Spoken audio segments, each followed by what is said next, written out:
Some call me Steve, Dad, husband, or friend. Others might call me boss, coach, or mentor. Today, you can call me the Leadership Hacker.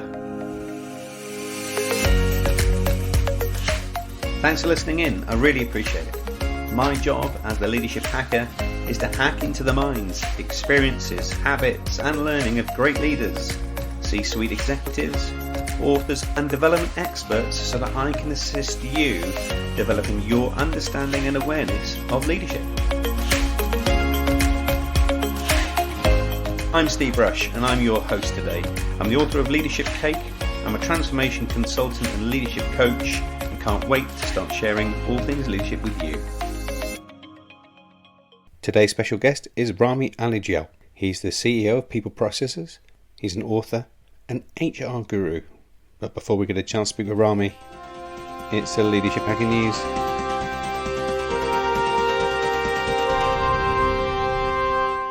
What are the main reasons that keep business leaders awake at night? Well, I asked that question to my network and reached out to over 100 business leaders, and this is the top 6 things that they came back with that keep them awake at night. Number 1 is planning. Planning around the short term, financial, the tactical, their team and their strategy. Having a bad or an ill-informed plan keeps people awake at night, which is also strange because number 2 is long-term strategy. So it goes without saying, if you don't have a short-term plan, you're never going to have a long-term strategy. But long-term to me is beyond 5 years, beyond the linear. The next thing on the list was dealing with market changes, in particular how they've responded to COVID, but generally how supply chains are moving and changing around. Hybrid working was number 4 on the list, about how they can gain access to their team's insights and behaviours while being remote and distant from them. Number 5 was around staff retention.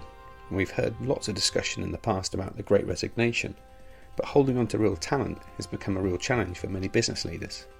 And the final one coming in at number 6 was finding enough diversity in their workforce through either gender, race, or just deep thoughts, because thought is about differentiation too. And there, of course, is then the elephant in the room. So for those of you listening to this who sleep peacefully at night, there's also a reason for that. And that reason is that you've likely gone from an intention to an action.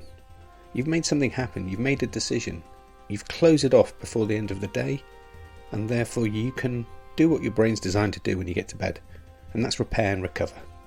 That's been the Leadership Hacking News.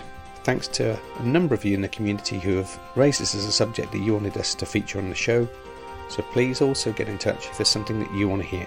Let's dive in. Joining me on the show today is Rhamy Alejeal.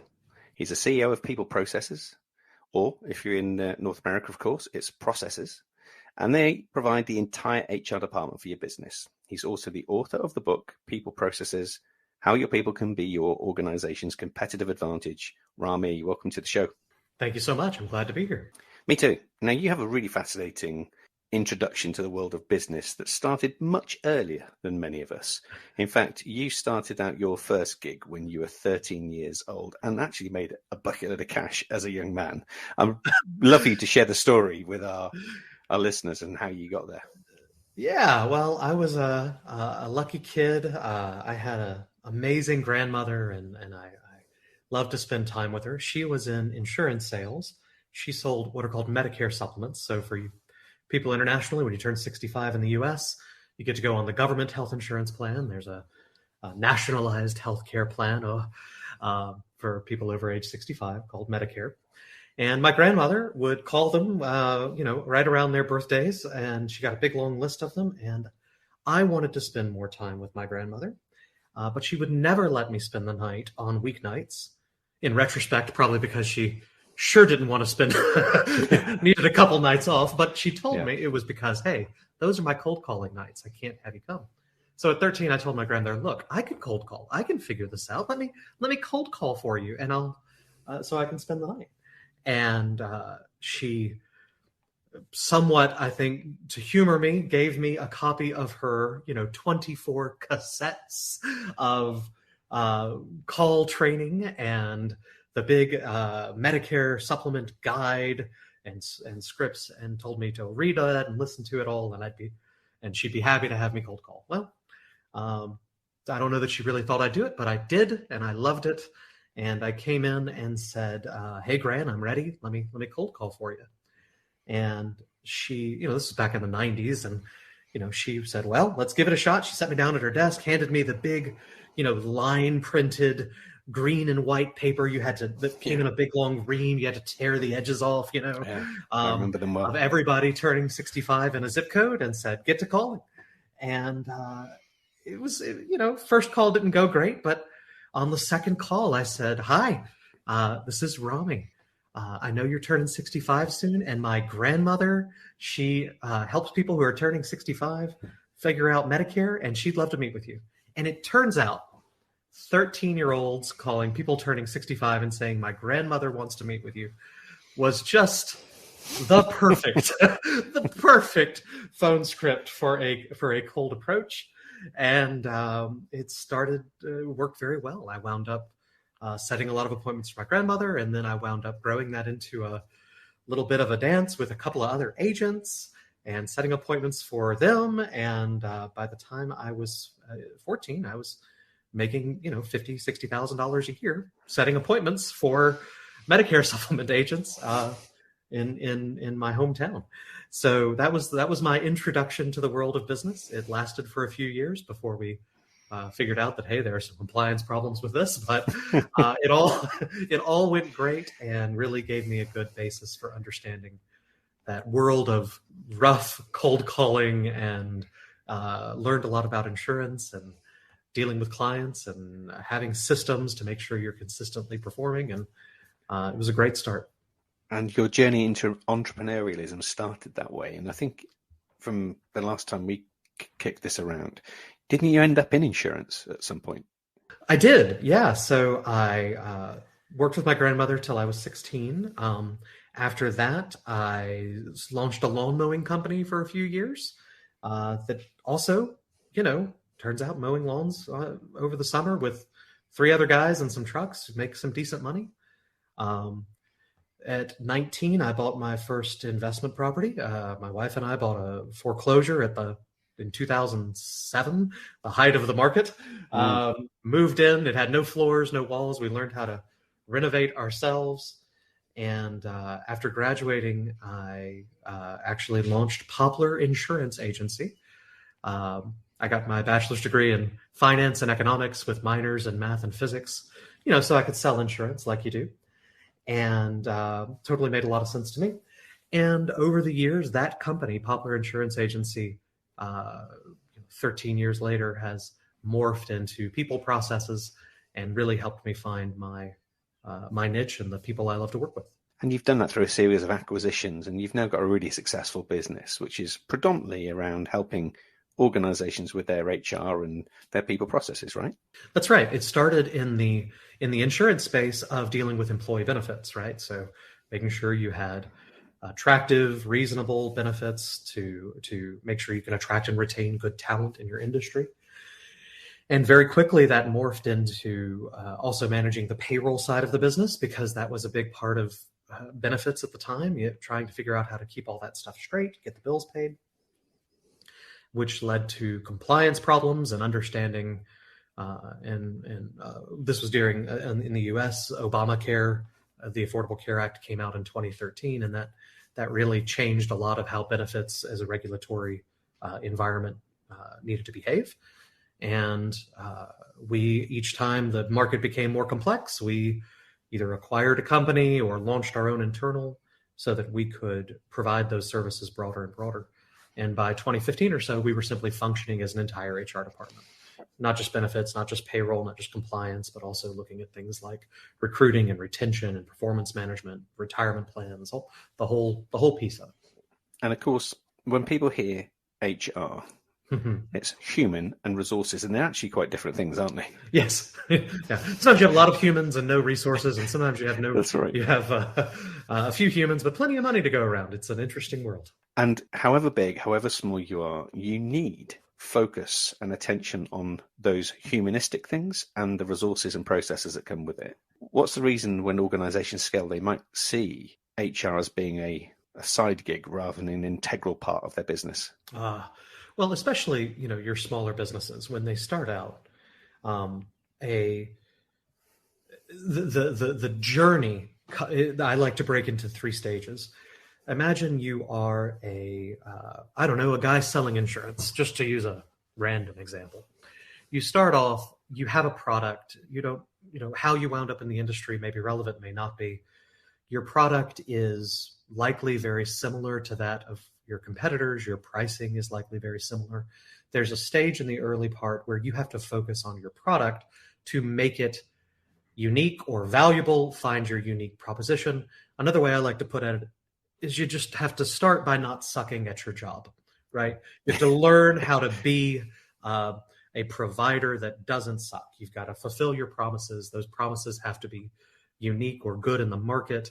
And it's a tough journey. And a lot of small businesses fail there, right? Your average tire change shop starts off with a completely homogenous product that doesn't differentiate, and they have to figure out how to make their product, their company, special. From there, they scale their operations. They start realizing, hey, I've got a thing that people want to buy. I've got new clients coming in through the door, and they realize I can't just change all the tires myself.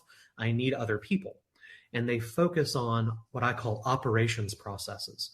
This is the E-Myth revisited, right? This is writing down your standard operating procedures and figuring out how to benefit from labor arbitrage, where you can have somebody else change the tire, but you can focus on the overall business and continue to grow. That step alone eliminates 90% of businesses. They have enough trouble figuring out how to scale their operations. Right. But once that's done, you now have a new problem. You may have standard operating procedures for the standard things.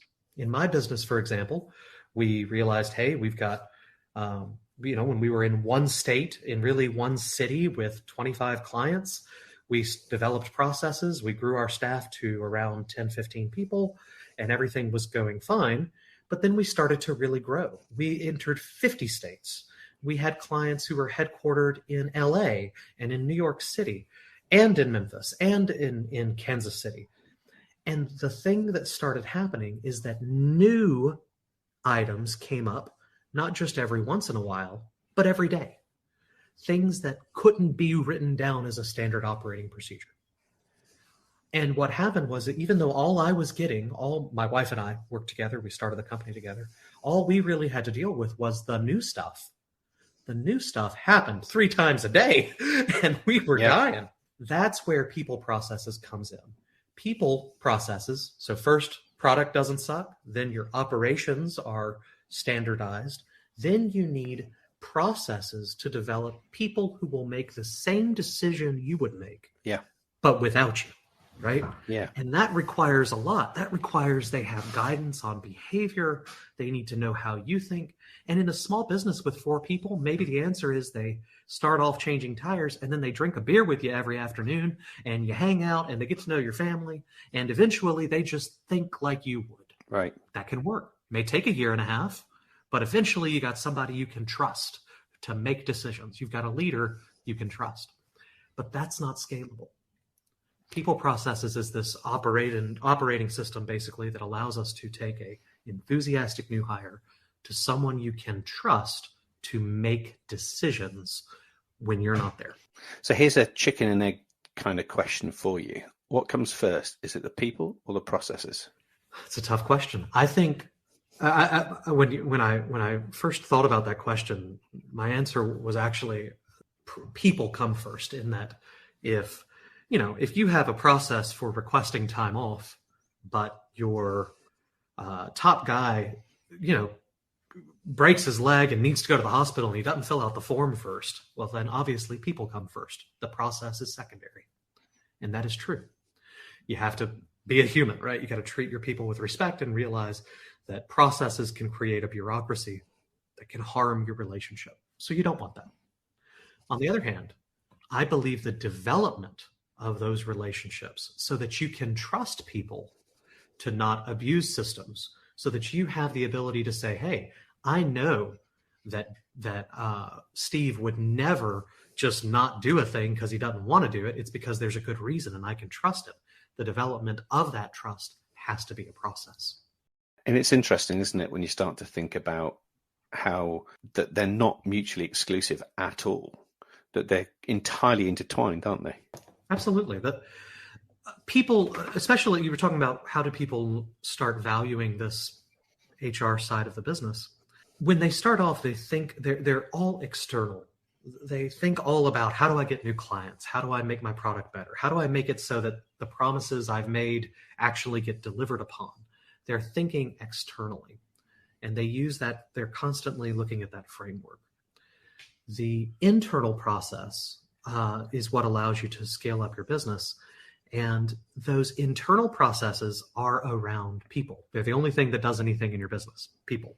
So it's kind of like saying, if you look at it from an external focus and you think, well, what comes first, clients or product delivery processes or sales processes? And the answer is the clients come first, but you're never going to talk to them or they're never going to stick around. You're not going to be able to do a good job for the client if you don't have those processes in place. It's the same for your employees. You have to have the processes in place or you're not going to be a good employer. Doesn't matter how deeply you care about them. If you have to reinvent the wheel every single time for every little part of the employee process, you're not going to do a great job. I guess a lot of the systems as well that you're talking to are actually, when you're small in scale, are often unconscious or at the back of, the owner operator's mind. But as you grow, they need to be shared and people need to understand them. A system exists, absolutely. It may just be that, Steve makes a decision every time, and that's a system. But until they are standardized, public trained, some of the key pieces that are necessary to implement a process across an organization, it's very difficult for them to be improved. That's the genius of a system or a process. It's not that what I often train my small business clients to do is not try to invent whole cloth a better way to deal with a employee performance management, a performance management process. Maybe that's a bonus structure at the end of the year or an evaluation of their behavior or even a goal system. Don't start with that. Start with what you do now. Write that down. Publish that. Put that in front of the employees and say, this is what we do. And you will find within weeks, a lot of times, there are obvious, you don't need an HR expert to tell you, hey, that's kind of stupid. We should do it different, right? Yeah. And make a small improvement to it. Systems, processes, the great genius of it is that you can make a change and see the result. Make a change and see the result. And until you actually make it a public system as opposed to one that just exists in your head, those iterations are very difficult to actually stick. So the advantage isn't that having a system lets people know what to do, though that's not a bad one. The advantage is that the system allows itself to improve over time. Yeah. So I heard you talk about standardization quite a bit, Rhamy, and I wondered how that sits alongside being agile and innovative, and does one suppress the other? It can. I mean, bureaucracy can kill a business. Right. I would say, there's a line between chaos and order, and you want to straddle it, right? You want the flexibility so that people can rapidly make decisions and experiment, but you need the order to make sure that everyone's going in the same direction, that information is shared freely so that good decisions can be made. There's a balance to be had there. What I find in most small businesses before hierarchies are heavily developed is that they are more chaotic than orderly. Right. Now, when you're talking to, for me, a 1,500 person or 2,000 person organization, I'm sure in 10 and 30,000 person organizations, it has been processed to death, right? There's a process for everything. They just may not be very good ones. They may not provide the flexibility necessary for employees to do it, to be able to well exist and grow inside of them. But in small businesses anyway, I often find that they have not, they're too far in the chaotic sphere. Yeah. And it creates this discipline and the space, I guess, then to give that individual the opportunity to be innovative. Absolutely. Yeah. Well, think of it. Anything that has a process removes significant mental load off of those who need to figure it out, right? So let's take a maternity leave as an example, right? I'm going to have a kid. I'm pregnant. It's 3 months in. I've got 6 months to figure out what's going to happen with my maternity leave. That is not the time for the business owner to be deciding what does maternity leave need to look like in our business. Yeah. That decision needed to have been made a while ago, right? And it may be that the decision they made a year ago and put in place and communicated and is easily accessible to the employee is not the optimal decision. It may very well be that. Mm. It's better to have made a decision in most cases so that the employee knows what to expect and knows how this is going to go than to have not made a decision and have to figure that out when you're staring down the barrel of a choice. A fun way to think about this is perhaps you should think up the name of your child before the baby comes, right? Or at least before the epidural and you're knocked out on drugs. Sorry, I've got a 4-month-old, so I'm a little into this world, right? We had to at least narrow down the list a little bit, because if Liz, my wife, had to make that decision, under the epidural with the baby there, like, I don't know what we would have been named, but I know she really loved Godiva chocolates during the last couple months there, and I'm pretty sure it would have been Godiva, even if David, was born. So we got to put some time in up front to make those decisions better. And I think that having the decision having been made, having it as a process, allows you to remove a lot of uncertainty. Yeah, and that uncertainty is a huge mental weight on your staff and you. Doesn't mean you can't improve it. You should improve it. Yeah. See how it goes. Run it through. If there's an immediate, obvious problem, fix it. But allow it to be a process rather than the whims of how you're feeling that week. Or, oh my gosh, we can't let that employee go on maternity. She's too important. I tell you, that kind of stuff comes up and you lose that employee. She's too important to go on maternity. Well, guess what? She's way too important not to, right? Yeah. So those are the kind of decisions we want to make upfront. Now, Rhamy, you've had the opportunity of work with thousands of different people and businesses over the time and create and work with them around their systems. And I just wonder if there's a natural leveling or a pecking order on the systems, particularly that businesses can't live without. And I just wondered if there was maybe one that sticks out above the others as being the most critical HR system or process that I might want to have in my business. Well, gosh. I think, I love all my children. You need to pay your people on time. You need a payroll system. You need to know when they work. You need time and labor. You need to know when they're going to work. You need scheduling. You need to know you need to know how to recruit. You need a recruiting system, onboarding, offboarding. God, you need a way to fire people and what happens when they quit. All of them are important. But I will say the one that separates the big boys from the newbies, right? I can often tell how developed an organization is by the existence, at least, or complexity and depth of their performance management system. Mm-hmm. Now, if you're a small business, the truth is, if you have 7 employees, you know what all of them do. You know if they're doing a good job. You may not need an in-depth performance management system outside of maybe setting expectations, right? So that the employees know what to do, at least that. But you probably don't need an in-depth dashboard that connects management and executives and HR and make sure that everything is connected. But what I often do is one of the first things I try to deep dive in is where are they in this performance management spectrum from, on one hand, a small business where the owner provides nearly no expectations and nearly no review, and everyone is surprised when they're in trouble. That would be the bottom of the spectrum. Up to something like Google, where every single keystroke, metric, time spent, thought had, contribution made is analyzed by a machine learning algorithm to generate analytics and demographic data, and they know that you're going to quit before you do. Like, there's a whole nother world all the way over there that honestly I like to read about, but I don't get to play with much. And I think that system is probably one that if you are at marginal scale, say 20 to 50 employees, focusing on your management of your existing employees, your performance management, can often have an outsized impact in both your turnover, your employee satisfaction, and your ability to deliver to your clients. And that's where you get your marginal gains, right? They come from everywhere, but absolutely, it's much better to have a system in place that allows good employees to become great employees, right? And allows you to keep your great employees than not. And that's probably less work or less financial investment anyway than a system that allows you to rapidly replace top performers with new people, right? Yeah.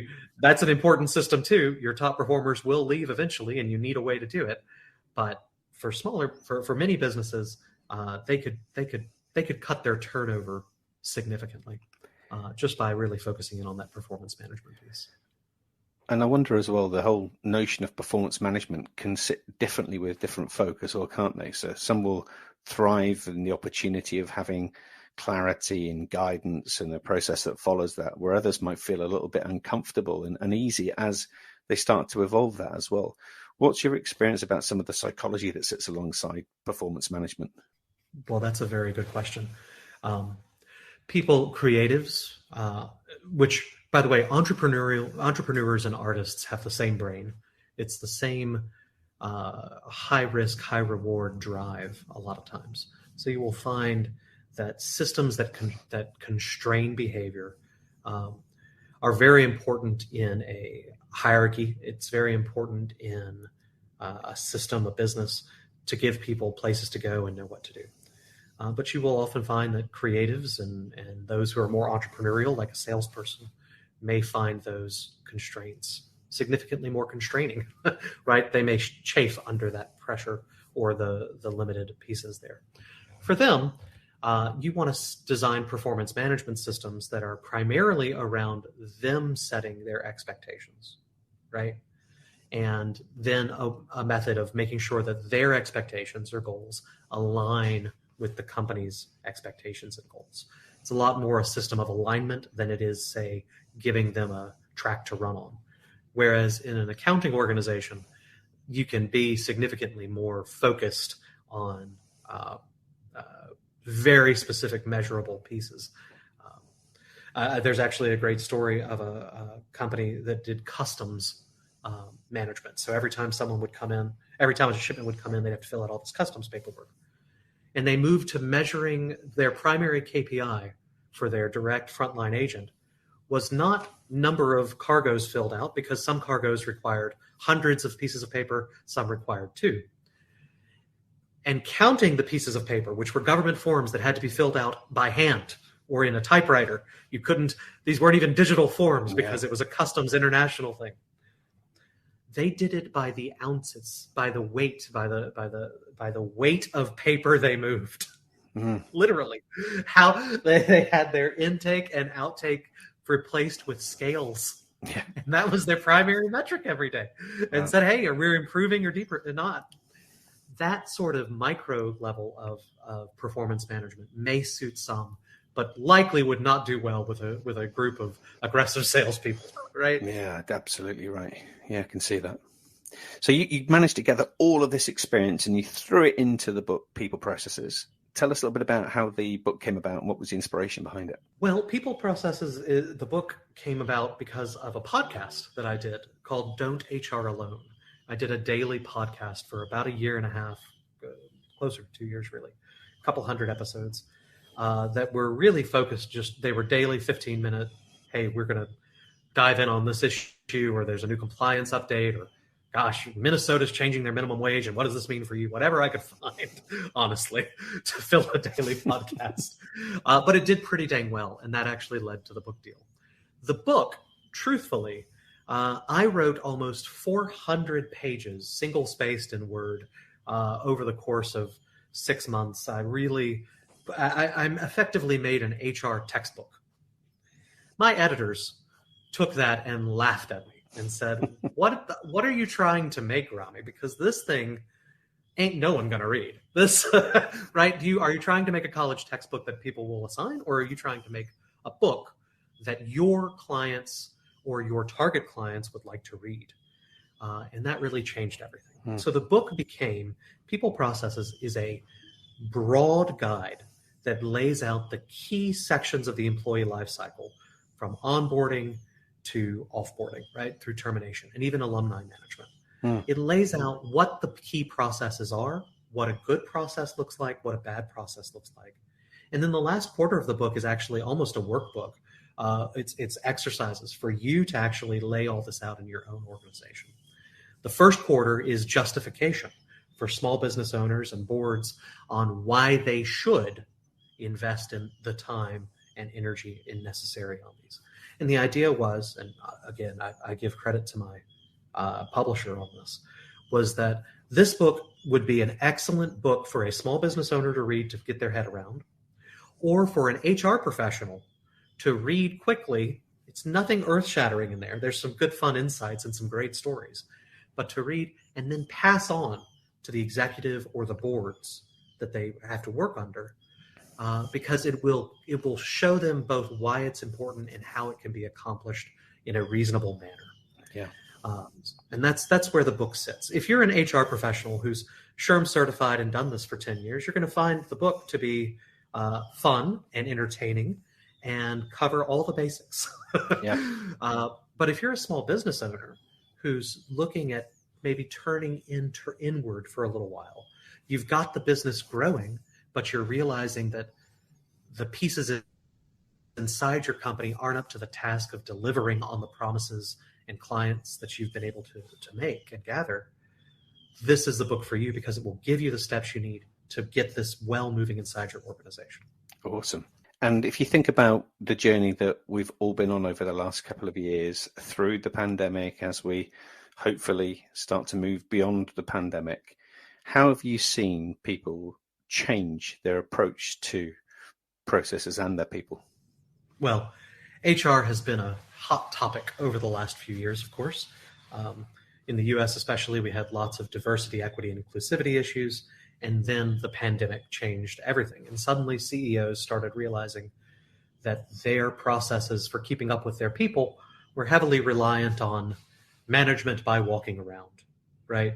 You had managers and they just kind of talked to their employees every day and sat next to them. And that was a big part of management. That doesn't work very well in a remote world. It doesn't work in a global world where it may be 9 a.m. my time and 3 p.m. your time.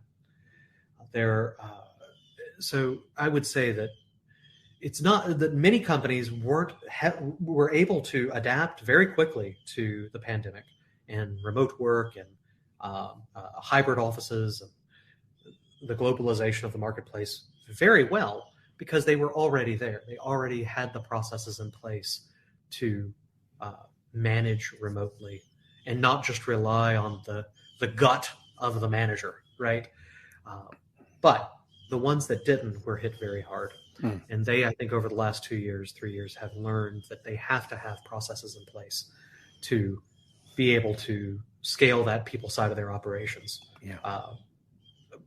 Both over a larger staff, but also over time and distance. Yeah, it's that moving from one place to another place, but if it's not there in the first place, then you're going to end up back in that chaotic space that you articulated a little earlier, right? Absolutely. Yeah. So we're going to flip the lens a little bit now. Now, you've been leading people and teams since you were 16 years old, from those grass-cutting days right the way through to now, where you've got a really large organization. So I'm really keen to hack into that leadership experience of yours. If you had to dive in and think about the top 3 things, the top 3 leadership hacks, what would they be? I think there are a few places where everyone can improve. Of course, one piece of leadership is to understand and embrace that you are on stage, that what you do matters. It is the price of leadership. And it's not really a hack, and it has nothing to do with people processes to a large degree. But know that your organization is a reflection of you. And I find that often my business does best when I think about improving parts of my life that are not relevant to my business, right? Being in better shape and having a closer family and having a better balance, it shows and it matters. So no matter what processes and what technology and where your industry is at, know that by signing up to lead an organization, either through entrepreneurship or in an executive role, you are signing up for a public role, a role where you will be judged, and a role where the things that are not necessarily exactly tied to your performance at work matter. It's a public role. So some people just need to hear that and understand that that is what it is. Like it. It's a tough thing. Next up would be that that the genius of processes, as we mentioned earlier, is in their iteration and improvement. Many people, especially leaders, are high-performing individuals who have turned in perfect papers their whole life, right? Who have been at the top of the pack, the fastest runner, the best player, the top academic, and they've done it through hard work and perseverance. Business is a little different.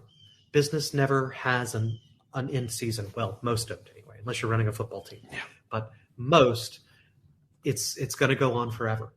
And the great genius of systems is that you can put one in place and then improve it and use the scientific method.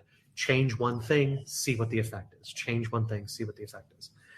It's so much more valuable for you to put something in place and then improve it than it is for you in your great leadership genius to sit in a dark room with brandy and think hard for hours and come up with the perfect answer.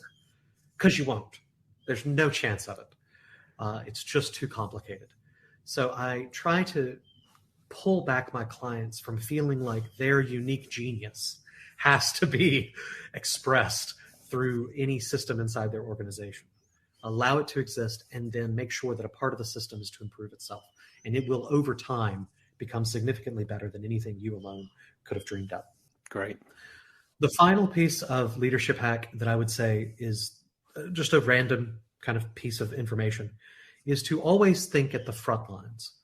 Many organizations, and I see this in a lot of times in the smaller organizations as well as the larger ones, the executives think about other executives. If you ask a small business owner, who do you want to hire? It's me, right? I want someone who's going to read my email, reply to it as if it were me, make my decisions, handle my books, and talk to my clients and just do me. And that's unfortunately not going to happen. That's right. Instead, look at what you do on a day-to-day basis and break it into the smallest job possible, the most focused job possible. One of the exercises I have my clients go through as a true hack is to design your org chart for what you envision the future of your company to be, recognizing that there are only 12 of you now or 20 of you now. In my organization, our org chart is about twice as large as we are currently. We actually review that org chart quarterly, and that org chart is, again, about half empty. And we've done that since we had 3 employees. That's great. We had 6 people on our org chart.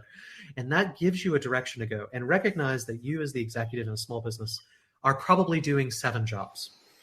And your top people are probably doing 3 or 4. And that's okay.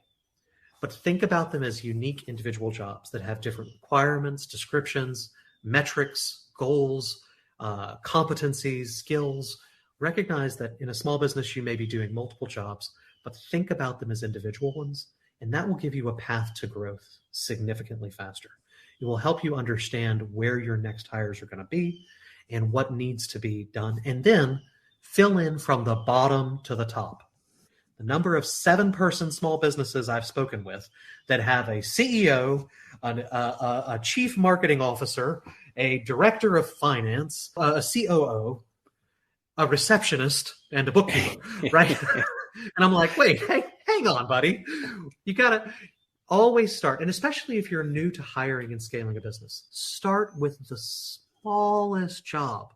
You're going to screw it up. Might as well be that rather than a partner. Next part of the show, we call it Hack to Attack. So this is typically where something has not gone well, might have even screwed up. But as a result, you've learned from it, and it's now a force of good in your work or life.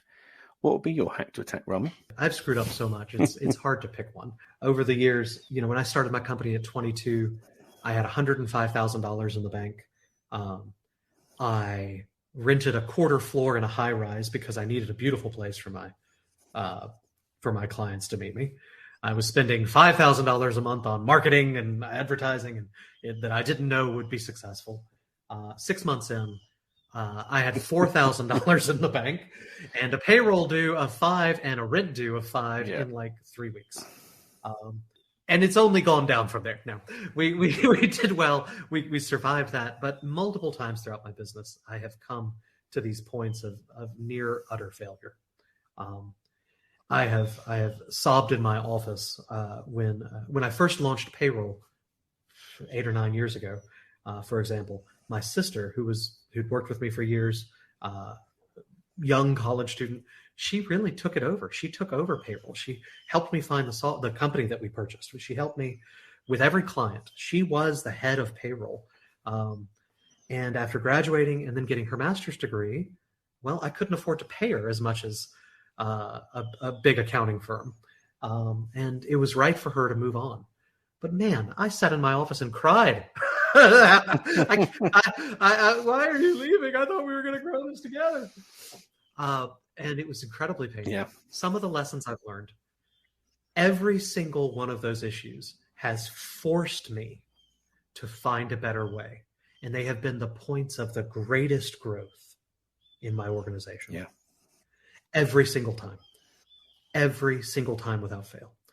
I have actually come to like when reality steps up and punches me in the face and says, you're doing it wrong. There's a major problem. So try in that moment to take a deep breath and think, I'm so lucky that it happened now and not 2 years from now, 2 years of wasted work when I'm just building further into the structure that doesn't work.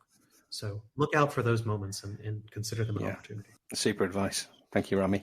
Last part of the show, we get to give you a chance to go and do some time travel now. Bump into Rhamy at 21, give him some advice. What would it be? I'm going to say 22 because that's when I started my company. 21-year-old Rhamy was going to be a physicist. He was pretty sure. So tell him that didn't work out. But 22, when the day I opened my company,